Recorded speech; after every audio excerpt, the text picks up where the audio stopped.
দেশে ভালো ফলন হওয়ায় চলতি মৌসুমে আমদানি করতে হয়নি পেঁয়াজ, দামও ছিল মোটামুটি হাতের নাগালে। গত 15 দিনে হঠাৎ করে কেজি প্রতি 20 থেকে 25 টাকা বেড়েছে পেঁয়াজের দাম। নিত্য প্রয়োজনীয় এ পণ্যের দাম বাড়ায় ভোক্তা ও ব্যবসায়ীদের মধ্যে তৈরি হয়েছে অস্বস্তি। ব্যবসায়ীদের সঙ্গে কথা বলে জানা যায়, ফলন বেশি হয় এমন জেলাগুলোর মোকাম থেকে সরবরাহ করে সারা দেশের চাহিদা মেটাতে হচ্ছে। এতে মৌসুম শেষের অজুহাতে মোকামগুলোতে পেঁয়াজ কমে আসার সুযোগ দাম বাড়িয়ে ভোক্তাদের কাছ থেকে অতিরিক্ত টাকা হাতিয়ে নিচ্ছে প্রভাবশালী চক্র।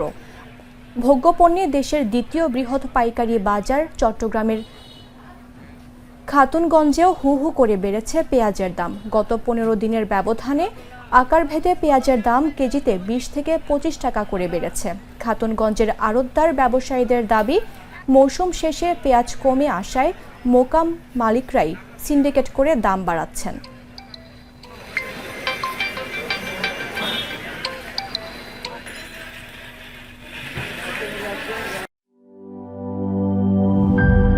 নাটা জেলি আর পানীয়র এক অসম কম্বিনেশন ড্রিঙ্কো।